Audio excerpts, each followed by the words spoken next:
पिछले 24 घंटे से पूरी दुनिया में बीबीसी यानी ब्रिटिश ब्रॉडकास्टिंग कॉरपोरेशन चर्चा में है। चर्चा की वजह है एक डॉक्यूमेंट्री जिसे भारत के खिलाफ दुष्प्रचार का पूरा दस्तावेज माना जा रहा है। बीबीसी ने 17 जनवरी को द मोदी क्वेश्चन डॉक्यूमेंट्री का पहला एपिसोड रिलीज किया था। दूसरा एपिसोड 24 जनवरी को रिलीज होना है, लेकिन पहले एपिसोड से ही बीबीसी का सेलेक्टिव एजेंडा एक्सपोज हो गया।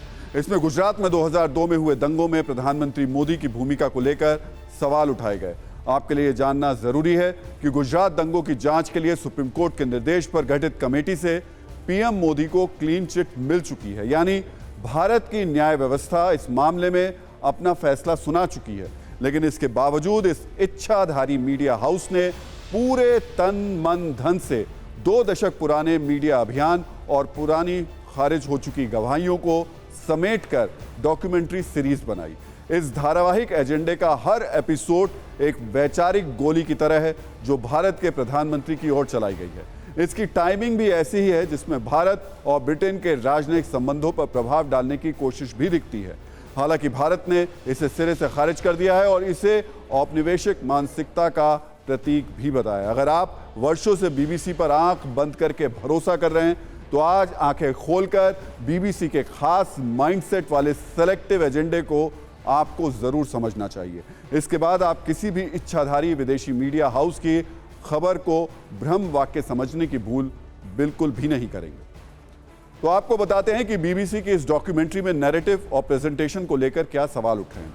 तमाम न्यूज रिपोर्ट्स और रिसर्च की मदद से डॉक्यूमेंट्री के कंटेंट पर जो आपत्तियां सामने आई हैं वो भी सिलसिलेवार ढंग से आपके सामने रख देते हैं। डॉक्यूमेंट्री को लेकर कहा जा रहा है कि इसमें सिर्फ और सिर्फ सेलेक्टिव एजेंडे को जगह दी गई है। आपको बता दें कि फरवरी 2002 में गुजरात के गोधरा में हिंसा हुई थी। डॉक्यूमेंट्री के मुताबिक इसके 10 महीने बाद यानी दिसंबर 2002 के गुजरात चुनाव में हिंसा को मुद्दा बनाकर ध्रुवीकरण किया गया। लेकिन इसी दौरान सितंबर 2002 में गुजरात के अक्षरधाम मंदिर पर आतंकी हमला हुआ था, पर इस पर जोर नहीं दिया गया। सवाल ये भी उठ रहे हैं कि डॉक्यूमेंट्री में हिंसा से जुड़े कई तथ्य गोल कर दिए गए। डॉक्यूमेंट्री में दंगों का तो जिक्र है, लेकिन दंगों से निपटने के लिए पुलिस की कोशिश का कोई भी जिक्र नहीं है। आपको बता दें कि हिंसा को लेकर 4247 मामले दर्ज किए गए थे। 26,974 लोगों की गिरफ्तारियां हुई थी। भीड़ नियंत्रण के लिए आंसू गैस के 15,369 गोले दागे गए थे। 72 घंटों में पुलिस ने 5,450 राउंड फायरिंग की थी, जिसमें 101 दंगाइयों की मौत हुई। लेकिन डॉक्यूमेंट्री में इन चीजों पर फोकस बिल्कुल भी नहीं है। इस डॉक्यूमेंट्री की दिशा बीबीसी के इच्छाधारी एजेंडे के तहत पहले से ही तय थी। डॉक्यूमेंट्री में नए साक्ष्य या गवाह नहीं पेश किए गए। डॉक्यूमेंट्री में 2 दशक पुराने मोदी विरोधी एजेंडे को ही आधार बनाया गया। संदिग्ध व्यक्तियों के दावों पर आंख बंद करके भरोसा किया गया। अफवाहों और गॉसिप्स को भी इसमें जगह दी गई। इतना ही नहीं, सुप्रीम कोर्ट की ओर से गठित एसआईटी की जांच को हवाई बताया गया और एक तरह से भारत के सुप्रीम कोर्ट की विश्वसनीयता पर सवाल उठा दिए। डॉक्यूमेंट्री में ब्रिटिश फॉरेन ऑफिस की ओर से हिंसा की कथित सीक्रेट जांच को भी एक आधार बनाया गया, लेकिन इसमें भी नए तथ्य नहीं थे। वो बयान और आरोप जो भारत की सुप्रीम व्यवस्था ने खारिज कर दिए। बीबीसी उन्हीं के भरोसे इच्छाधारी एजेंडा चला रहा है। आगे के एपिसोड में एजेंडा कहां तक जाएगा ये देखना होगा।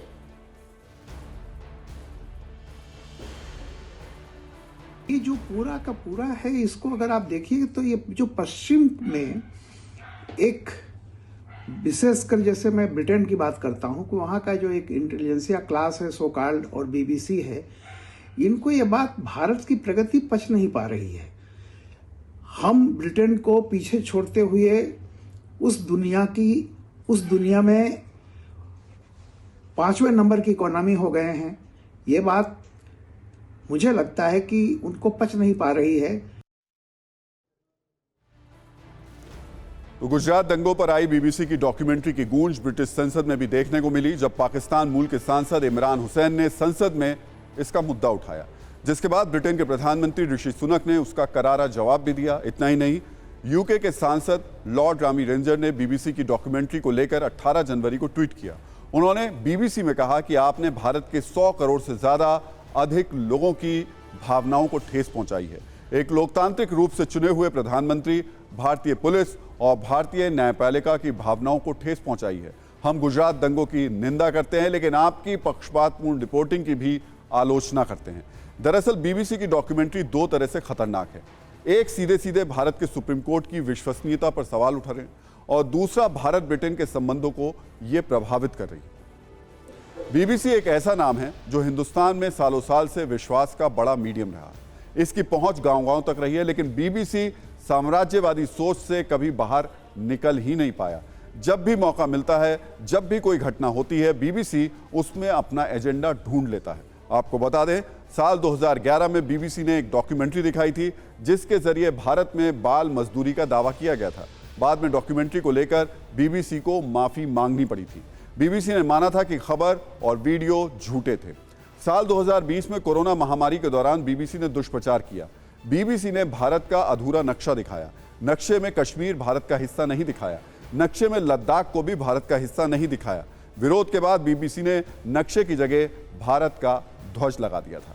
28 अगस्त 2022 में ब्रिटेन के लेस्टर में हिंसा हुई थी। इस पर भी एजेंडे वाली रिपोर्टिंग बीबीसी ने की थी। कई रिपोर्ट्स के हवाले से कहा गया, बीबीसी ने पहले हिंदुओं पर दोष लगाने वाली रिपोर्टिंग छापी, उसके बाद नए सबूत नहीं मिलने का हवाला देकर यू टर्न ले लिया था।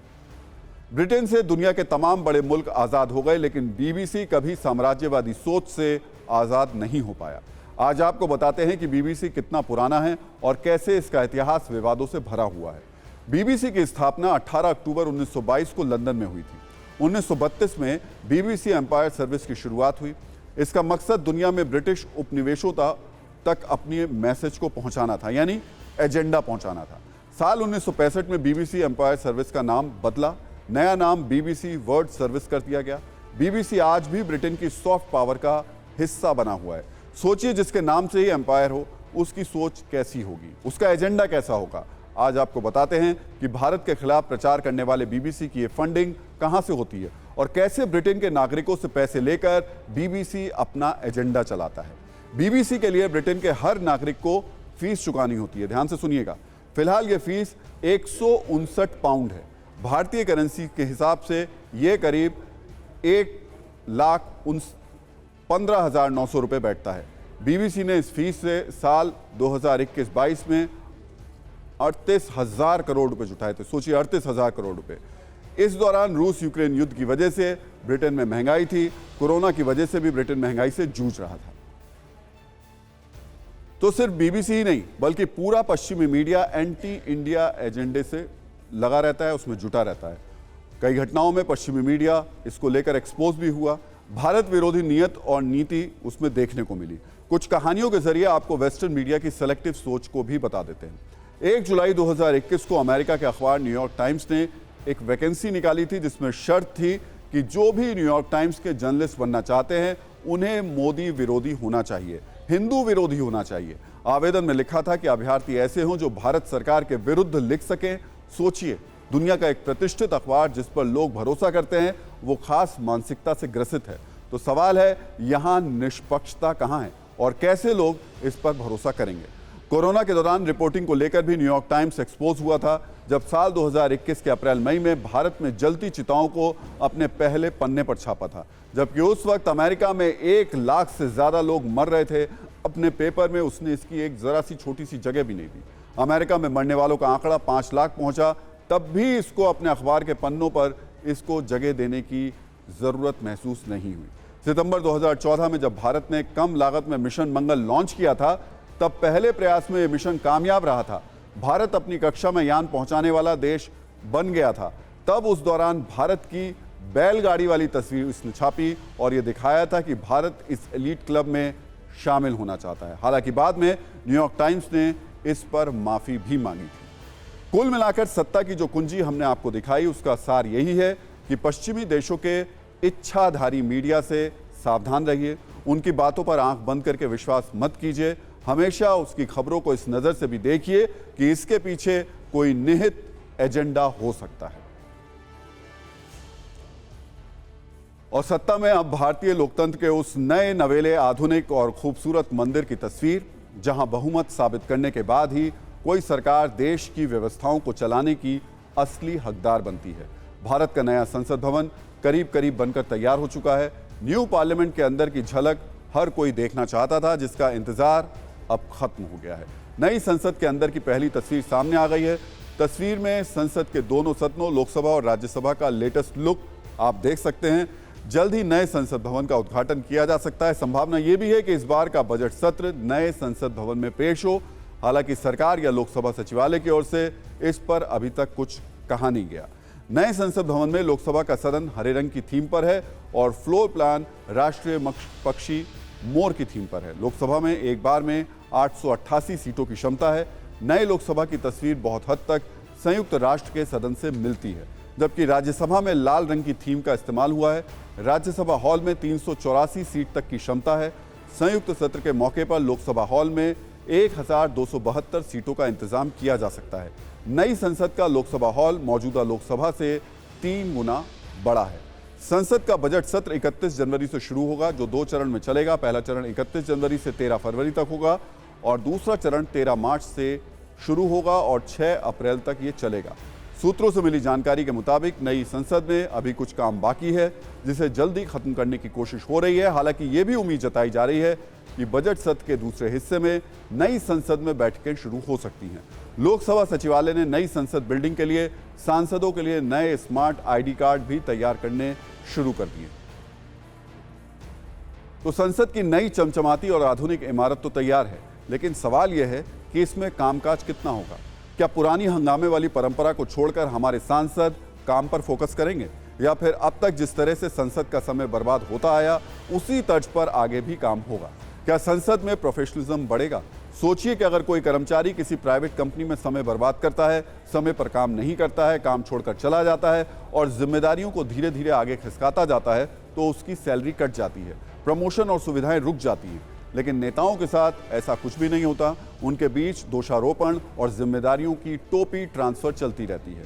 नेता तो यहां तक दावा करते हैं कि वो जो हंगामा कर रहे हैं वो भी जनता का काम है, जनता की आवाज उठाने का ये एक तरीका है। लेकिन हमारा सवाल यह है कि इसमें कहीं तो बैलेंस भी होना चाहिए और जवाबदेही भी सुनिश्चित की जानी चाहिए। अगर संसद में कामकाज को लेकर आंकड़ों के हिसाब को देखें तो संसद में बैठकों का सिलसिला कम हो गया है। टीआरएस लेजिस्लेटिव के आंकड़ों के अनुसार 1952 से 1970 तक लोकसभा में एक साल में औसतन 121 बैठकें होती थी। साल 2000 के बाद बैठकों की संख्या 68 हो गई। 1984 से 1989 तक 8वीं लोकसभा में 355 बिल पास किए गए थे, जबकि 2014 से 2019 तक 16वीं लोकसभा में सिर्फ 133 बिल ही पास हो पाए। 2009 से 2014 तक 15वीं लोकसभा में 37% वक्त बर्बाद हुआ था, जबकि 2014 से 2019 के बीच राज्यसभा का 36% समय बर्बाद हुआ। हालांकि कम कामकाज के बीच में संसद का पिछला सत्र में अच्छे काम देखने को मिले। शीतकालीन सत्र के दौरान लोकसभा में 97% काम हुआ। सदन की कुल 62 घंटे 42 मिनट की 13 बैठकें हुई। कुल मिलाकर बात यह है कि एक सत्र के अच्छा चलने से कुछ ज़्यादा अगर खराब होगा तो फर्क नहीं पड़ेगा। हमारे सांसदों को भी नई संसद में बेहतर काम, संवाद और बेहतर नीति बनाने पर काम करने की ज़रूरत है और उन्हें ऐसा करना भी चाहिए। तो एक और नई संसद बनकर तैयार हो रही है, तो दूसरी ओर 2024 के लोकसभा चुनाव की तैयारियां भी हो रही हैं। 3 दिन पहले प्रधानमंत्री नरेंद्र मोदी ने बीजेपी कार्यकारिणी की बैठक में कहा था कि चुनाव में सिर्फ 400 दिन बचे हैं, इसलिए बीजेपी कार्यकर्ता चुनाव की तैयारी में लग जाएं। इस कार्यकारिणी में बीजेपी ने कुछ स्पेशल प्लान्स भी बनाए हैं, जिसके मुताबिक 2024 लोकसभा चुनाव के लिए 60 लोकसभा क्षेत्रों की पहचान की गई है। ये वो 60 सीट हैं जहां अल्पसंख्यक बहुसंख्यक की भूमिका में है। बीजेपी इन धार्मिक अल्पसंख्यकों तक पहुंचने की कोशिशें शुरू करेगी। इन क्षेत्रों में सूफी, पढ़े लिखे मुस्लिम, डॉक्टर्स, इंजीनियर्स, बुनकर, शिल्पकार, व्यापारी और उलेमाओं के बीच पहुंच बनाएगी। हर लोकसभा क्षेत्र में 5000 मुस्लिमों को पार्टी से जोड़ा जाएगा। मुस्लिम धर्म गुरुओं के जरिए सरकार की योजनाओं को गरीबों तक पहुंचाया जाएगा। इतना ही नहीं, सभी 60 लोकसभा क्षेत्रों में स्कूटर यात्रा भी निकाली जाएगी। इसमें मुस्लिम धार्मिक गुरुओं को शामिल किया जाएगा। तो दरअसल पीएम मोदी ने बीजेपी की राष्ट्रीय कार्यकारिणी में यह कहा था कि सभी वर्गों तक पहुंचिए, पसमानदा समाज के लोगों को भी केंद्र सरकार की योजनाओं की जानकारी दीजिए। उन्होंने ये भी कहा था कि आप चर्च जाएं, यूनिवर्सिटी जाएं, बोहरा समुदाय के पास जाएं, आप राजनीतिक रूप से सबको टच करें, बगैर इसकी चिंता किए कि वो आपको वोट दे रहे हैं या नहीं दे रहे हैं। इसके अलावा पीएम मोदी ने बेवजह की बयानबाजियों से बचने की भी सलाह दी थी। यानी ये प्लान पहले ही बन चुका था और पीएम ने इस बात को पार्टी नेताओं को समझाने की कोशिश की। इस प्लान में यह भी तय हुआ कि अल्पसंख्यक बहुल सभी 60 सीटों पर अल्पसंख्यक स्नेह सम्मेलन आयोजित किया जाएगा। अल्पसंख्यक बहुल इलाकों में बूथ वेरिफिकेशन और पन्ना समिति वेरिफिकेशन का काम शुरू होगा। इसी साल अप्रैल और मई में दिल्ली में मुस्लिम और दूसरे अल्पसंख्यकों का बड़ा सम्मेलन भी होगा। दिल्ली में आयोजित होने वाले अल्पसंख्यकों के सम्मेलन में 3 लाख सदस्य आएंगे। दिल्ली में होने वाले अल्पसंख्यक सम्मेलन को प्रधानमंत्री नरेंद्र मोदी के संबोधित कराने की भी योजना है। हम लोग जहाँ जहाँ अल्पसंख्यक बस्तियाँ हैं, जहाँ जहाँ अल्पसंख्यक बहुल क्षेत्र है, उसको लोकसभा वाइज आइडेंटिफाई कर रहे हैं। उस लोकसभा में 5,000 लोग हम ऐसे निकाल रहे जो विभिन्न वर्गों को नेतृत्व करते हैं, विभिन्न समाज के लोग हैं, विभिन्न समाज के मुद्दों पर काम करने वाले लोग हैं, सामाजिक संस्था के लोग हैं, उनको हम जोड़ने का काम कर रहे हैं अपने साथ। वो भले भारतीय जनता पार्टी में डायरेक्ट ना आए, लेकिन उनके साथ हम कनेक्ट हो रहे हैं। कनेक्ट होकर उस समाज की समस्याओं को निकाल कर सरकार तक पहुंचाने का काम कर रहे हैं। सरकारी योजनाएं उन तक हम ले जाने के लिए ऐसा हम प्लान बना रहे हैं। प्रधानमंत्री मोदी का मंत्र है सबका साथ, सबका विकास और सबका विश्वास। सरकार चलाने के लिए इस मंत्र को अब बीजेपी चुनाव के मैदान तक ले जाने वाली है। इसलिए अल्पसंख्यकों को साथ लेने के लिए नए सिरे से कोशिशें शुरू हो गई।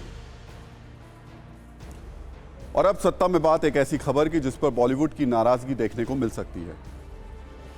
आप अगर आमतौर पर अगर हम देखें तो central board of film certification यानी सेंसर बोर्ड का नाम कई बार आपने सुना होगा, लेकिन अब एक और नाम थोड़ा नोट कर लीजिएगा, जो है धर्म सेंसर बोर्ड का। जी हाँ, आपने बिल्कुल सही सुना, धर्म सेंसर बोर्ड, जो किसी फिल्म या सीरियल्स को रिलीज होने से पहले देखेगा और अगर किसी सीन पर ऐतराज होगा तो उस पर अपनी आपत्ति भी दर्ज कराएगा।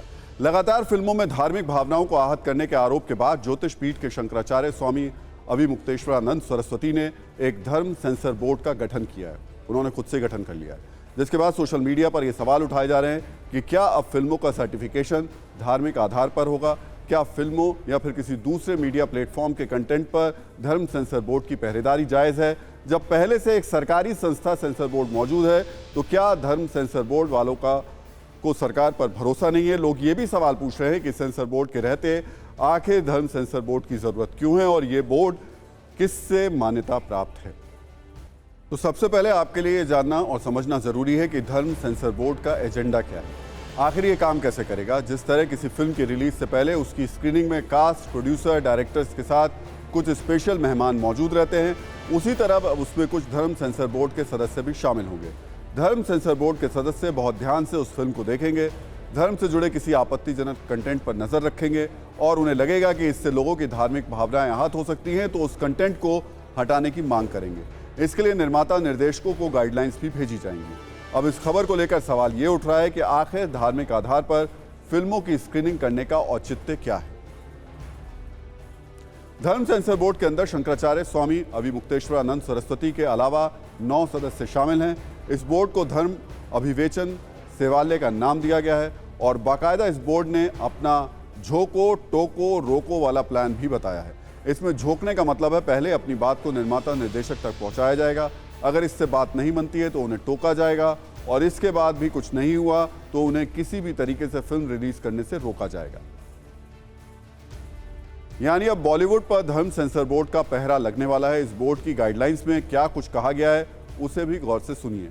ऐसी किसी भी फिल्म अथवा चलचित्र को प्रदर्शन के लिए नहीं दिया जाना चाहिए जिसमें किसी भाग, दृश्य, शब्दावली, संवाद, गीत, हाव भाव, भावार्थ कुछ भी सनातन धर्म और भारतीय संस्कृति पर संदेह व्यक्त करता हो, आलोचना, अनादर अथवा उपहास करता हो। सबसे बड़ी बात यह कि सिर्फ बॉलीवुड की फिल्मों पर ही धार्मिक सेंसर नहीं रहेगा, बल्कि यह धर्म सेंसर बोर्ड थिएटर में रिलीज होने वाली फिल्मों के साथ साथ OTT प्लेटफॉर्म्स पर भी आने वाले कंटेंट, सोशल मीडिया और टीवी सीरियल्स पर नजर रखेगा। इसके अलावा स्कूल, कॉलेज और यूनिवर्सिटीज में होने वाले नाटक मंचन को भी ये बोर्ड अपने नजरिए से देखेगा और अगर कोई सीन या डायलॉग आपत्तिजनक लगा तो उसे फौरन हटाने के लिए कहा जाएगा। तो धर्म सेंसर बोर्ड ने तो बॉलीवुड की पहरेदारी का प्लान तैयार कर लिया, लेकिन सवाल यह है कि आखिर किस आधार पर? क्या इस बोर्ड को सेंसर बोर्ड की तरह किसी सरकार या फिर किसी संस्था से मान्यता हासिल है? और सवाल यह भी कि जब पहले से देश में एक सेंसर बोर्ड मौजूद है जिसके पास कुछ तय मानकों पर किसी फिल्म को पास करने की जिम्मेदारी है, तो धर्म सेंसर बोर्ड की जरूरत क्यों है? इसलिए आज आपको सेंसर बोर्ड के बारे में भी जानना जरूरी है। सेंसर बोर्ड भारतीय सूचना एवं प्रसारण मंत्रालय जो होता है उसके अधीन ये काम करने वाली संस्था है। 1952 के सिनेमेटोग्राफी एक्ट के तहत फिल्मों पर ये बोर्ड नजर रखता है। और इसके अलावा रिलीज़ करने से पहले सेंसर बोर्ड की जो फिल्म्स होती हैं उसको दिखाना ज़रूरी हो जाता है। सेंसर बोर्ड फिल्मों को रिलीज़ से पहले सर्टिफिकेट भी देता है। अलग अलग सर्टिफिकेट्स आपने देखे होंगे स्क्रीन पर। जब फिल्म का सबसे पहले शुरुआत होती है ओपनिंग, तो उसमें सेंसर बोर्ड का जो सर्टिफिकेट होता है वही सबसे पहले आता है। सेंसर बोर्ड किसी फिल्म का सर्टिफिकेशन 4 अलग अलग कैटेगरीज में कर सकता है, जिनमें पहली है यू मतलब यूनिवर्सल। इस कैटेगरी में आने वाली फिल्म को सभी वर्ग के दर्शक देख सकते हैं। इसके बाद अंडर एडल्ट, इस कैटेगरी के तहत आने वाली फिल्म को 12 वर्ष से कम उम्र के बच्चे, माता पिता या किसी बड़े की देखरेख में देख सकते हैं।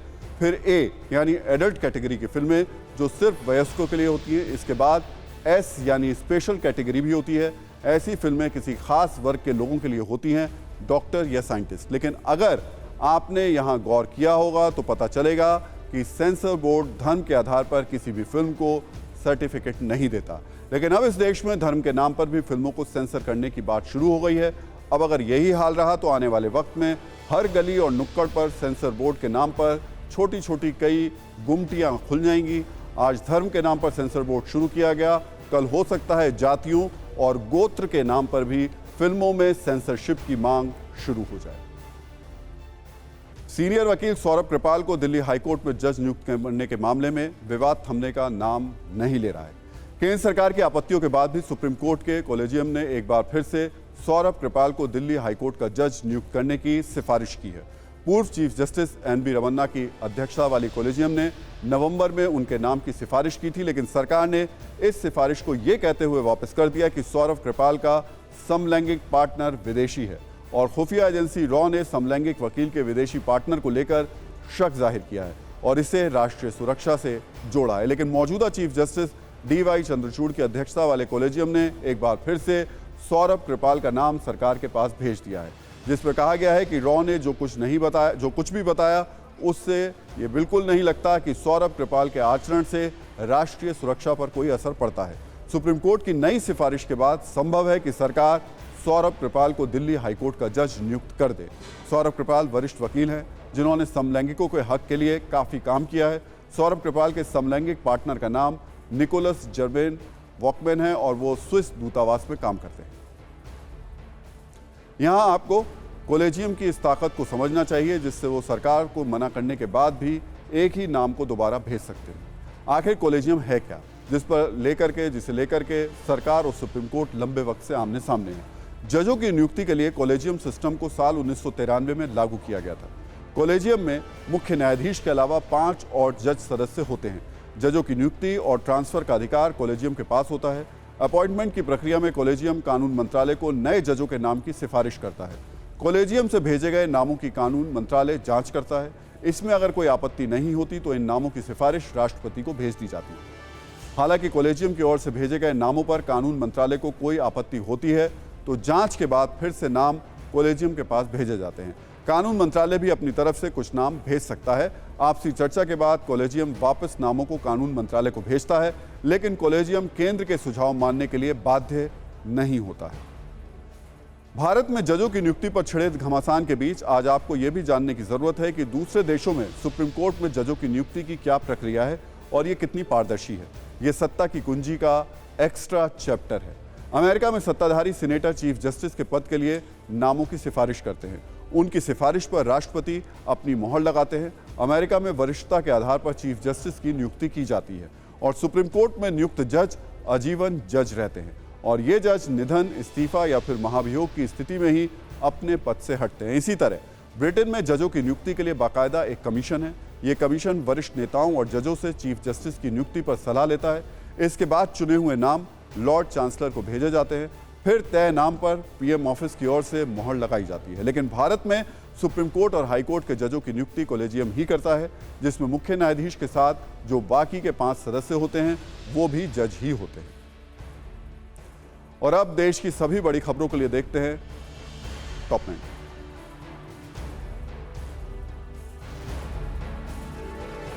प्रधानमंत्री नरेंद्र मोदी ने अलग अलग सरकारी विभागों और संगठनों में भर्ती हुए 71,000 लोगों को नियुक्ति पत्र सौंपा। ये सरकार के रोजगार मेला अभियान का हिस्सा है। 29 जनवरी को केंद्रीय मंत्रिपरिषद की बैठक होगी। मोदी सरकार के मौजूदा कार्यकाल के अंतिम पूर्ण बजट पेश होने से ठीक पहले ये बैठक होगी। कुछ मंत्रालयों के कामकाज को लेकर प्रेजेंटेशन दिया जा सकता है। साथ ही कई मुद्दों पर मीटिंग में चर्चा की जाएगी। बीजेपी ने मिशन 2024 की शुरुआत गाजीपुर से की है।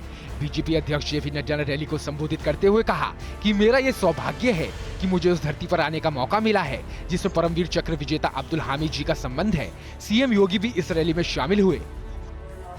राजस्थान के सीएम अशोक गहलोत के बयान पर सचिन पायलट ने पलटवार किया। सचिन पायलट ने भ्रष्टाचारियों पर लगाम नहीं लगा पाने की बात पर गहलोत को घेरा। गहलोत ने पायलट का नाम लिए बगैर कहा था, हमारी पार्टी के अंदर एक बड़ा कोरोना आ गया है। एक बड़ा कोरोना आ गया हमारी पार्टी के अंदर। महाराष्ट्र अमरावती की सांसद नवनीत राणा एक बार फिर से सुर्खियों में है। नवनीत राणा 3 दिन के दौरे पर जोधपुर पहुंची। इस दौरान उन्होंने कहा कि राजस्थान में भी हनुमान चालीसा का पाठ होना चाहिए। साथ ही भारत जोड़ो यात्रा पर भी उन्होंने कटाक्ष किया। शहरों को करबला बनाने का भड़काऊ भाषण देने वाले जेडीयू के पूर्व राज्यसभा सांसद गुलाम रसूल के खिलाफ बीजेपी ने कड़ा एतराज जताया। बीजेपी की तरफ से कहा गया, नीतीश कुमार को ऐसे नेताओं को तुरंत पार्टी से निकालना चाहिए। जेडीयू नेता ने भड़काऊ भाषण हजारीबाग में दिया था। गैर मुस्लिम बच्चों को पढ़ाने को लेकर यूपी मदरसा बोर्ड और एनसीपीसीआर आमने सामने है। उत्तर प्रदेश मदरसा बोर्ड ने एनसीपीसीआर की मांग को खारिज कर दिया। बोर्ड के अध्यक्ष इफ्तिखार अहमद जावेद ने कहा, मदरसों में पढ़ने वाले गैर मुस्लिम बच्चों की जांच नहीं होगी। सत्ता में आज का टाइम खत्म हो गया है, लेकिन न्यूज खत्म नहीं हुई है। आगे TV9 भारतवर्ष पर खबरें देखते रहिएगा और सभी न्यूज मित्रों से हमारी न्यूज रिक्वेस्ट है कि वो सत्ता की न्यूज रील्स को ज्यादा से ज्यादा शेयर करें और खबरों को लेकर अपनी राय हमें व्हाट्सएप जरूर करें।